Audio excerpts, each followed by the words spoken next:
जन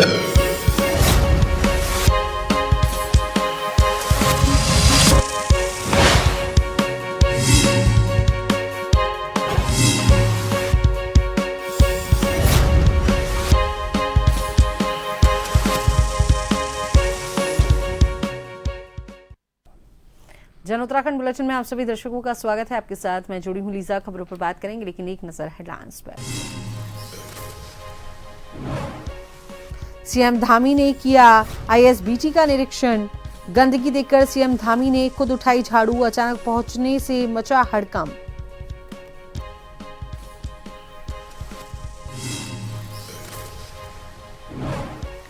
उत्तराखंड में मनाई गई नशा मुक्त भारत अभियान की 5वीं वर्षगांठ। सीएम बोले, नशे को ना कहें, अभी तक 6000 से ज्यादा नशे के सौदागर गिरफ्तार।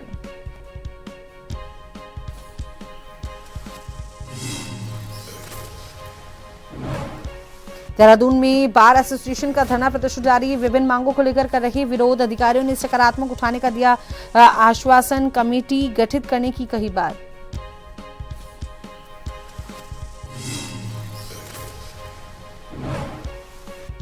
तो वहीं दिल्ली ब्लास्ट के बाद उत्तराखंड में सुरक्षा एजेंसियों ने बढ़ाई सतर्कता। एसएसपी अजय सिंह का बयान, कहा यूपी एटीएस संपर्क करती है तो पुलिस सहायता के लिए तैयार।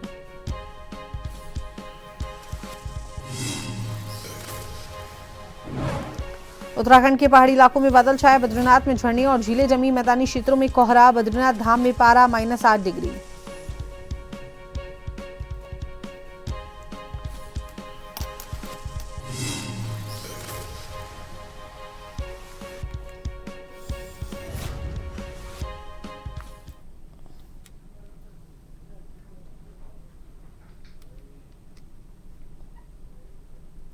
तो वहीं अब बात कर लेते हैं खबरों पर विस्तार से। तो आपको बता दें कि उत्तराखंड के मुख्यमंत्री पुष्कर सिंह धामी आज सचिवालय से सीधा आईएसबीटी देहरादून पहुंचे, जहां पर उन्होंने वहां की व्यवस्थाओं का पहुंचकर औचक निरीक्षण किया। मुख्यमंत्री के अचानक पहुंचने से प्रशासनिक अधिकारियों में हड़कंप की स्थिति बन गई। उन्होंने परिसर में स्वच्छता, यात्रियों की सुविधा, संचालन व्यवस्था और परिवहन प्रबंधन का बारीकी से निरीक्षण किया। निरीक्षण के दौरान मुख्यमंत्री ने कई स्थानों पर फैली गंदगी को देखकर कड़ी नाराजगी भी जाहिर की। उन्होंने कहा कि आईएसबीटी जैसे महत्वपूर्ण सार्वजनिक स्थलों पर स्वच्छता में कोई भी लापरवाही बर्दाश्त नहीं की जाएगी। और इस दौरान मुख्यमंत्री ने स्वयं झाड़ू उठाकर सफाई भी की और अधिकारियों को संदेश दिया कि स्वच्छता अभियान केवल कागजों पर नहीं बल्कि जमीन पर दिखाई देना चाहिए।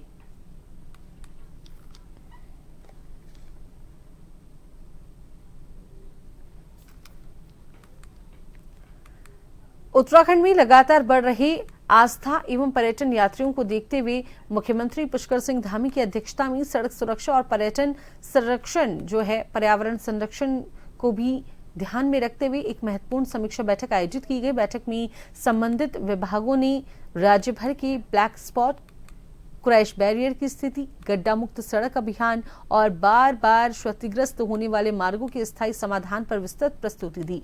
मुख्यमंत्री धामी ने कहा कि प्रदेश में आने वाले करोड़ों श्रद्धालुओं और पर्यटकों की सुरक्षा सर्वोच्च प्राथमिकता है। उन्होंने अधिकारियों को वाहन चालकों और परिचालकों के लिए निर्धारित सुरक्षा मानकों का कड़ाई से पालन सुनिश्चित कराने, सुरक्षित पार्किंग व्यवस्था विकसित करने और यात्रियों के पड़ाव स्थलों तथा सुविधाओं को सुदृढ़ करने के निर्देश दिए। बैठक में 1 दिसंबर से शुरू होने वाली ग्रैंड सिस्ट व्यवस्था पर भी विस्तार से चर्चा हुई, जिसका उद्देश्य पर्यावरण संरक्षण और यात्रा मार्गों पर बेहतर प्रबंधन सुनिश्चित करना है।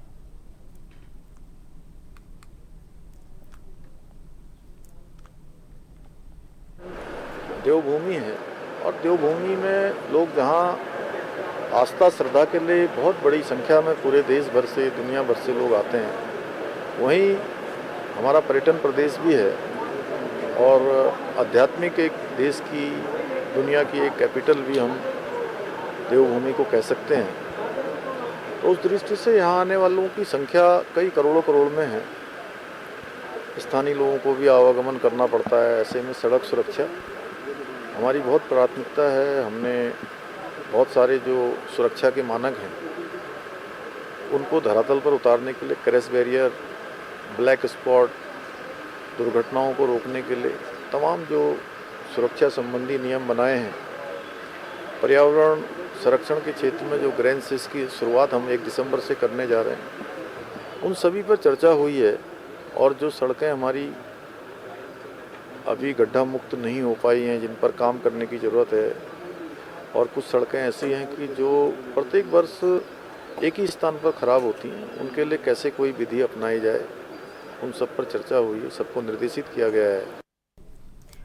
मुख्यमंत्री पुष्कर सिंह धामी ने सचिवालय में सड़क सुरक्षा परिषद की बैठक के दौरान निर्देश दिए कि राज्य में दुर्घटना प्रभावित लोगों को आयुष्मान योजना के अलावा अन्य अस्पतालों में भी कैशलेस उपचार के लिए परिवहन और स्वास्थ्य विभाग द्वारा प्रस्ताव बनाया जाए।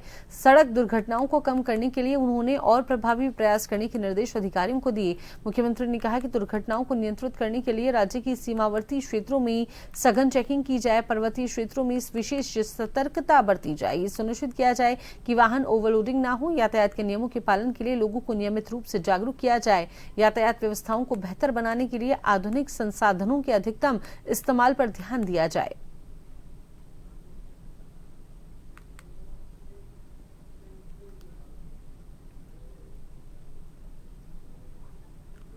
मुख्यमंत्री पुष्कर सिंह धामी ने नशा मुक्त भारत अभियान के 5 वर्ष पूर्ण होने पर आयोजित राज्य स्तरीय कार्यक्रम में युवाओं से नशे को दृढ़ता से न कहने और दूसरों को भी इसके लिए प्रेरित करने की अपील की। उन्होंने कहा कि नशा समाज को भीतर से खोखला करने वाली भयावह चुनौती है और इसका सबसे बड़ा निशाना युवा पीढ़ी है। सीएम ने बताया कि प्रधानमंत्री नरेंद्र मोदी के आह्वान पर शुरू हुए इस अभियान को राज्य सरकार मिशन मोड में आगे बढ़ा रही है। वर्ष 2022 में बनी एंटी नारकोटिक्स टास्क फोर्स ने 3 साल में 6000 से अधिक आरोपियों को गिरफ्तार कर 200 करोड़ से अधिक के मादक पदार्थ बरामद किए हैं।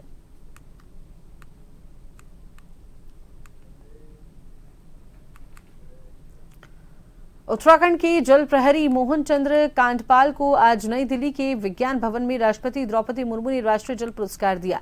इसी के साथ अब वे राज्य के पहले व्यक्ति बन गए हैं जिन्हें ये पुरस्कार मिला। कांडपाल पिछले 36 सालों से पहाड़ों में जल संरक्षण, पौधारोपण और गांवों के सूखे चूके जल स्रोतों को फिर से जिंदा करने का काम कर रहे हैं। पुरस्कार मिलने के बाद अल्मोड़ा के केमिस्ट्री टीचर मोहन चंद्र कांडपाल के स्कूल आदर्श इंटर कॉलेज सुरई खेत बिठौली में खुशी का माहौल है।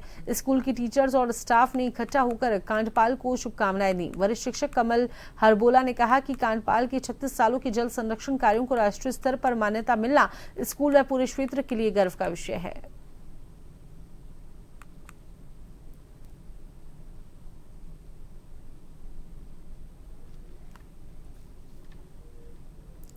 देहरादून में दिल्ली ब्लास्ट के बाद सुरक्षा एजेंसियों की सतर्कता बढ़ा दी गई है। एसएसपी अजय सिंह ने कहा कि यदि जांच के सिलसिले में यूपी एटीएस दून पुलिस से संपर्क करती है तो पुलिस हर तरह की सहायता के लिए तैयार है। जिले में हाई अलर्ट जारी किया गया है और सुरक्षा सुनिश्चित करने के लिए कई औचक कार्रवाइयां भी की गई हैं। संदिग्ध गतिविधियों के इनपुट को देखते हुए शहर के केमिकल विक्रेताओं के रिकॉर्ड की जांच की गई है। साथ ही पुराने वाहनों की खरीद फरोख्त करने वालों के लिए दिशा निर्देश तैयार करने के आदेश भी दिए गए हैं।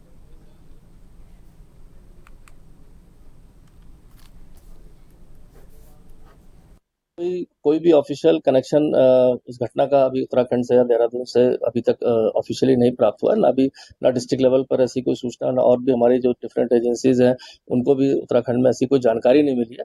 और अगर आगे कोई कॉपरेशन चाहिए, कोई इनपुट मिलता है तो डेफिनेटली उनके साथ कॉपरेशन में काम करेंगे, बट अभी तक कोई भी एजेंसी द्वारा इसमें संपर्क नहीं किया गया।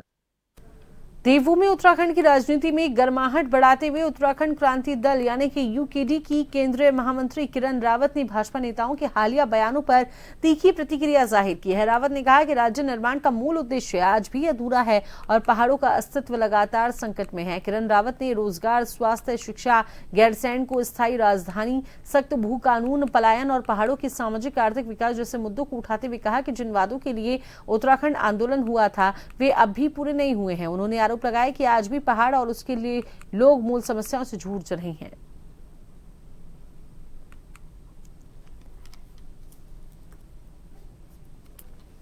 कि भाजपा की प्रदेश मंत्री नेहा जोशी जी का एक बयान सामने आ रहा है जिसमें वो कहती हुई नजर आ रही हैं कि इस बार भाजपा देवभूमि उत्तराखंड में तीसरी बार जीत का परचम लहराएंगी। तो मेरा ये पूछना है भाजपा सरकार से कि देवभूमि उत्तराखंड, उसका जो स्थापना हुई थी, आंदोलन जो हुआ था, किन मांगों को लेकर वो आंदोलन हुआ था? वो मांगे थी कि यहाँ के जो निवासी हैं उनका सामाजिक, आर्थिक, राजनैतिक विकास जो है किया जा सके। लेकिन आज जबकि उत्तराखंड का रजत जयंती वर्ष यहाँ पर धूमधाम से मनाया गया। तो मैं ये कहना चाहती हूँ, मैं पूछना चाहती हूँ, मैं ये सरकार से भी पूछना चाहती हूँ और मैं देवभूमि की सम्मानित जनता से भी ये पूछना चाहती हूँ, क्या जिन परिकल्पनाओं के लिए देवभूमि उत्तराखंड के लिए पृथक राज्य आंदोलन किया गया था वो क्या आज पूरी हो चुकी हैं? देहरादून बार एसोसिएशन का धरना प्रदर्शन आज भी जारी रहा। अधिवक्ताओं ने अपनी मांगों के समाधान में तेजी लाने के लिए प्रशासन पर दबाव बनाए रखा है। बार एसोसिएशन के अध्यक्ष मनमोहन सिंह कंडवाल ने बताया कि कल डीएम और एसएसपी देहरादून धरना स्थल पर पहुंचे थे। अधिकारियों ने अधिवक्ताओं की समस्याएं विस्तार से सुनी और आश्वासन दिया कि सभी प्रमुख मांगों पर जल्द सकारात्मक कदम उठाए जाएंगे। प्रशासन ने बार एसोसिएशन से एक कमेटी गठित करने का भी अनुरोध किया है ताकि समिति और प्रशासन के बीच नियमित बातचीत से समाधान का मार्ग तय हो सके।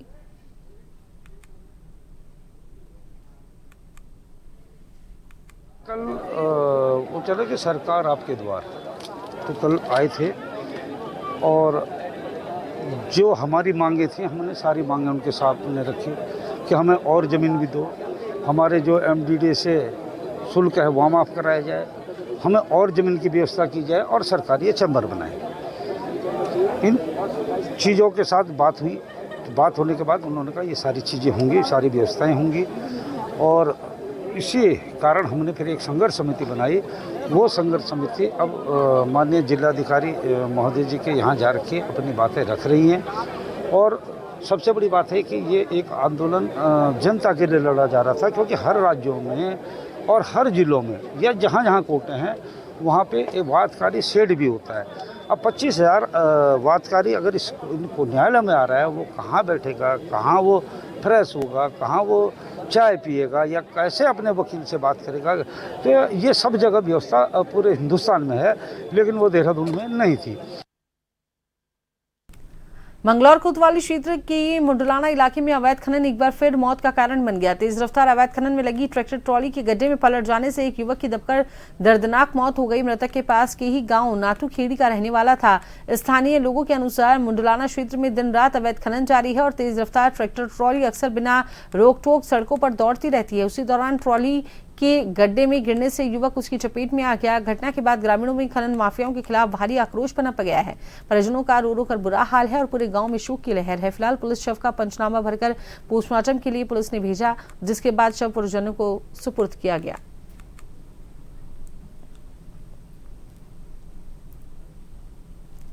हमारे गांव का एक रणवीर पुत्र देशराज, उम्र लगभग 19 वर्ष, जो नाबालिग है, उसकी मृत्यु एक ट्रैक्टर द्वारा हो गई और हम मौके पर पहुंचे। मौके पर जानकारी हमें जो मिली है वो ये जानकारी मिली कि ये रात दिन अवैध खनन में ट्रैक्टर ट्रैक्टर मालिक लोग जो चला रहे थे और इस लड़के की मौके पर मृत्यु हुई है। और पुलिस आई, पुलिस आने के बाद पुलिस पोस्टमार्टम पर लेकर के गई है। रात दिन ये ट्रैक्टर जो हो अवैध खनन में चल रहे थे। क्या कार्रवाई की पुलिस की? अभी तक कोई कार्रवाई नहीं हुई, कोई तहरीर नहीं दी गई है। पीएम के लिए गया है, लड़के को पीएम के लिए लेकर गए। परिजनों के द्वारा कोई तहरीर नहीं, परिजनों के द्वारा अभी कोई तहरीर नहीं दी गई। अभी जो हो उसे पीएम के लिए लेकर के गए, उसके बाद पीएम होने के बाद तहरीर मामले की दी जाएगी। चले ट्रैक्टर और दिन रात चलते हैं और पता नहीं इस पर क्या प्रेशर था क्या नहीं, ये भाग रहा था क्या कर रहा था क्या नहीं। तो ये जैसे तेजी पर ये खाई में गिरा, खाई में गिरने से उसकी मौत होगी। वो लड़का हमारे गांव का था, देशराज का लड़का। और पुलिस आई थी, भीड़ काफी थी यहाँ से और पुलिस उस लड़के को पोस्टमार्टम के लिए रुड़की ले गई। अभी नहीं। तो चले वक्त चला एक छोटे से ब्रेक का।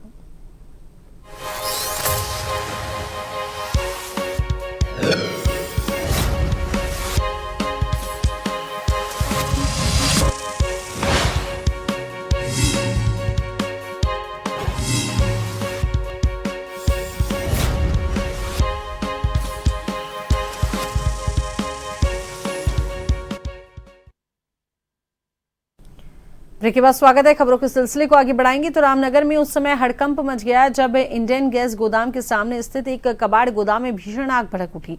आग की लपटें इतनी तेज थी कि कुछ ही मिनटों में पूरा गोदाम आग की चपेट में आ गया। सूचना मिलते ही फायर स्टेशन की टीम मौके पर पहुंची और कड़ी मशक्कत के बाद स्थिति को नियंत्रित किया गया। फायर स्टेशन रामनगर में देर रात वसीम नामक व्यक्ति ने इसकी सूचना दी कि इंडियन गैस गोदाम के सामने कबाड़ के गोदाम में अचानक भीषण आग लग गई।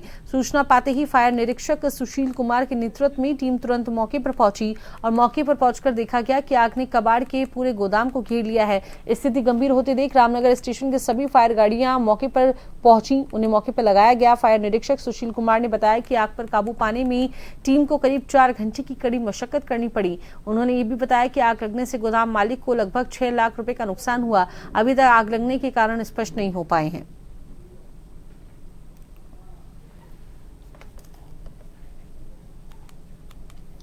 ये लगभग 2:59 पर कबाड़े वाला जो मेन आदमी है वही मोटरसाइकिल से आया। उसने बताया कि आग लगी है, तो जाकर देखा हमने तो आग भयंकर थी। 2 गाड़ी हमारी बजा रही थी, तीसरी गाड़ी फिर काशीपुर से बुलानी पड़ी और उसमें लगभग 5-6 लाख का लगभग नुकसान हुआ है। नहीं, आग लगने का उसमें अभी क्लियर नहीं हुआ। वो कह रहे हैं कि किसी ने खिड़की जो ऊपर रोशनदान होता है शायद किसी ने उससे कुछ वो डाला है उसमें। अभी तो चल रही है, अभी देखा जा रहा है उसमें कि क्या स्थिति है, कैसे लगी है। जैसे क्लियर होगा वैसे फिर उसकी आगे की वो कार्रवाई होगी। तो वहीं विकासनगर से एक युवक 25 से 24 अक्टूबर से 25 अक्टूबर को एक युवक जो है गायब हुआ था।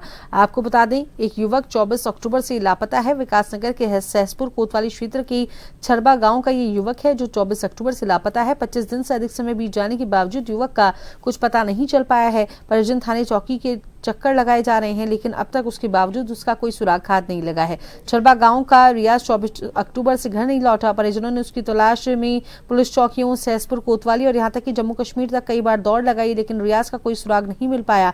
रियाज की मां अफसाना के मुताबिक सहसपुर के पड़ोसी गांव का एक युवक इमरान उसे ट्रक पर कॉन्ट्रैक्टरी कराने के बहाने जम्मू कश्मीर लेकर गया था। वहीं से रियाज लापता हो गया। इमरान तो घर लौट आया, लेकिन रियाज का अब तक कुछ पता नहीं चल पाया है। परिजनों ने पुलिस से लेकर उच्च अधिकारियों तक गुहार लगाई, लेकिन परिणाम शून्य है।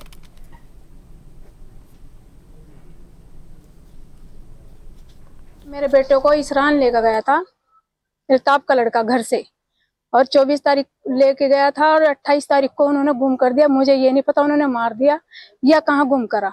अब तक भी मेरे बेटा कहीं से नहीं मिला, कहीं कोई खबर, कोई सूचना कुछ नहीं मिली अब तक भी। अब थाने भी गए थे यार? थाने भी गई थी। उन्होंने वो एक बार बोला कि ढूंढ के आ जाओ और बस 1-2 दिन लगा के और आ गए। क्या क्या ले जाया गया था? कंडक्टरी में लेके गया था घर से। अब यहाँ सीओ साहब के पास आए हो? इन्होंने क्या? हाँ, यहाँ पे आई मैं जब सीओ साहब के पास। इन्होंने क्या कहा? इन्होंने बोला कि अभी सैंसपुरी जाओ, अभी थाने में बात करने के लिए। तो क्या चाहते हैं हम? क्या मैं ये चाहती हूँ, मेरा बेटा मिलना चाहिए। और वो बाहर कमाने के लिए जा रहा, वो बाहर कमाई कर रहा और मुझे मेरा बेटा नहीं मिल रहा। मैं तो बहुत परेशान हूँ अपने बेटे के लिए। विधवा औरत में क्या करूँ बताओ? जो कमाने वाला बेटा था वही तो इन्होंने गुम कर दिया। 28 अक्टूबर को लिखाई है। इनके द्वारा हमसे सहयोग की मांग की गई, तो हमारे द्वारा इस संबंध में कॉल डिटेल निकाल कर आदि इनको सहायता पहुंचाई जा रही है तथा इनको अवगत कराया गया है कि आप इस संबंध में एसएसपी रामबन को अग्रिम कार्रवाई के लिए प्रार्थना पत्र दें और हमारे द्वारा जो भी सहायता होगी हमें इन्हें उपलब्ध कराएं। जिस व्यक्ति के साथ रियाज गया था उससे कुछ पूछताछ हुई है? हाँ, उसके द्वारा उससे पूछताछ भी हुई थी। उसके द्वारा यही बताया गया कि वो रात्रि में कहीं चला गया और इसी कारण उसके द्वारा वहाँ मिसिंग रिपोर्ट लिखाई। उत्तराखंड के सभी जिलों में ठंडी हवाएं चल रही हैं, जिससे तापमान तेजी से गिर रहा है। तो वहीं पहाड़ी इलाकों में बादल छाए रहेंगे, जिससे ठंड बढ़ेगी। बद्रीनाथ धाम में पारा -8 डिग्री चला गया, जिससे वहां ऋषिगंगा झरना और शेषनेत्र झीलें जम गई हैं। बर्फीली हवाओं के कारण शेषनेत्र झील, ऋषिगंगा के झरने और यहाँ बहने वाली नदियां जमने लगी हैं। स्थानीय निवासियों और श्रद्धालुओं को अत्यधिक ठंड का सामना करना पड़ रहा है। बद्रीनाथ यात्रा के कपाट बंद होने में अभी 6 दिन शेष हैं, लेकिन ठंड की बढ़ती तीव्रता ने चिंता बढ़ा दी है। अत्यधिक ठंड के कारण यात्रा करने वाले श्रद्धालुओं के लिए चुनौतियां बढ़ गई हैं। मौसम विज्ञान केंद्र देहरादून के पूर्वानुमान के अनुसार उत्तराखंड राज्य में 18 नवंबर को मौसम मुख्य रूप से शुष्क रहने की संभावना है। विभाग ने राज्य के किसी भी हिस्से के लिए कोई मौसम की चेतावनी जारी नहीं की है। राज्य के मैदानी इलाकों में सुबह के समय उथला कोहरा या कुहासा छाए रहने की संभावना जताई गई है। राजधानी देहरादून में आसमान मुख्यतः साफ रहेगा। यहाँ की अधिकतम तापमान लगभग 26 डिग्री सेल्सियस और न्यूनतम तापमान 10 डिग्री सेल्सियस रहने की संभावना है।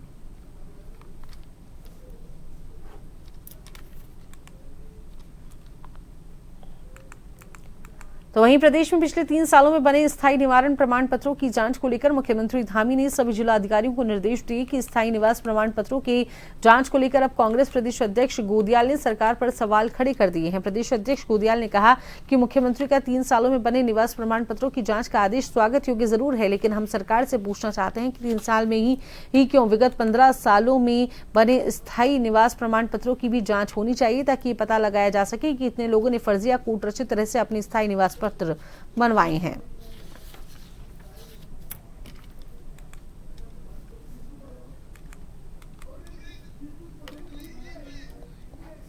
बहुत समय से इस बात की मांग कर रहे थे कि ये काम रुकना चाहिए और इस पर जांच होनी चाहिए। अब आपके द्वारा मुझे पता चला है कि मुख्यमंत्री ने इस पर जांच के आदेश किए हैं, तो ये निश्चित है कि हमारी वो बात मुख्यमंत्री को पुख्ता लगी और उसके पुख्ता प्रमाण है कि लोगों ने गलत किया है। सबसे पहले तो ये सरकार दोषी है कि जिस सरकार ने नियमों में ढील देकर इस प्रकार के प्रमाण पत्र बनवाने का रास्ता प्रशस्त किया, मार्ग प्रशस्त किया। मुख्यमंत्री धामी जी को ये भी जवाब देना चाहिए कि ये पिछले 8-8.5 साल से उनकी सरकार है यहाँ, और 8.5 साल से उनकी सरकार में ये कब हुआ कि इस प्रकार स्थायी निवास के नियमों में ढील दी गई। बीजेपी प्रदेश मंत्री नेहा जोशी ने कहा कि उत्तराखंड में एक ऐतिहासिक रिकॉर्ड बनने जा रहा है, क्योंकि पहली बार कोई पार्टी तीसरी बार लगातार सरकार बनाने की स्थिति में है। उन्होंने कहा कि एक समय राज्य को पेंडुलम स्टेट कहा जाता था, जहां दोबारा कोई सरकार नहीं लौटती थी, लेकिन जब नीति सही हो, नीयत साफ हो और नेतृत्व मजबूत हो तो कोई मिथक टिक नहीं पाता। नेहा जोशी ने कहा कि भाजपा सरकार संगठन लगातार जनता के बीच जाकर सरकार की योजनाओं को समझा रहा है और जमीन से मिलने वाले फीडबैक को सीधे सरकार तक पहुंचाने का मजबूत कनेक्शन बना रहा है, जिससे जहां भी बदलाव या नए काम की जरूरत होती है तुरंत कार्रवाई की जा रही है। उन्होंने दावा किया कि इसका परिणाम 2027 के चुनाव में साफ दिखेगा और भारतीय जनता पार्टी तीसरी बार नहीं बल्कि पिछली बार से भी अधिक वोटों के साथ प्रचंड बहुमत की सरकार बनाएगी।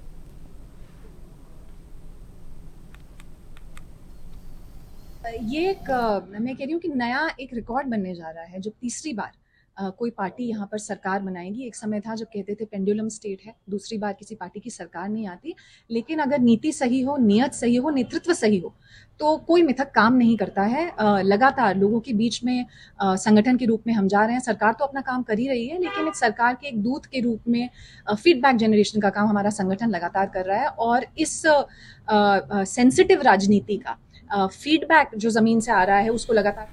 तो चलिए अब एक नजर हेडलाइंस पर। सीएम धामी ने किया आईएसबीटी का निरीक्षण। गंदगी देकर सीएम धामी ने खुद उठाई झाड़ू, अचानक पहुंचने से मचा हड़कंप।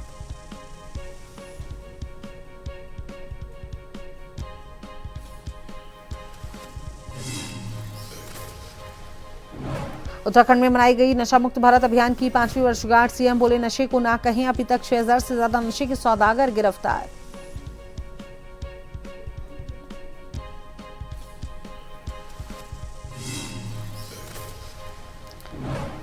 देहरादून में बार एसोसिएशन का धरना प्रदर्शन जारी। विभिन्न मांगों को लेकर कर रहे विरोध। अधिकारियों ने सकारात्मक कदम उठाने का दिया आश्वासन, कमेटी गठित करने की कही बात।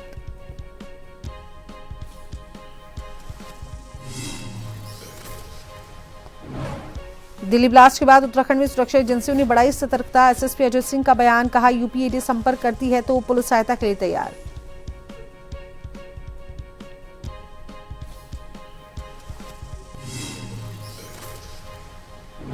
उत्तराखंड के पहाड़ी इलाकों में बादल छाए। बद्रीनाथ में झरने और झीलें जमी। मैदानी क्षेत्र में कोहरा। बद्रीनाथ धाम में पारा -8 डिग्री।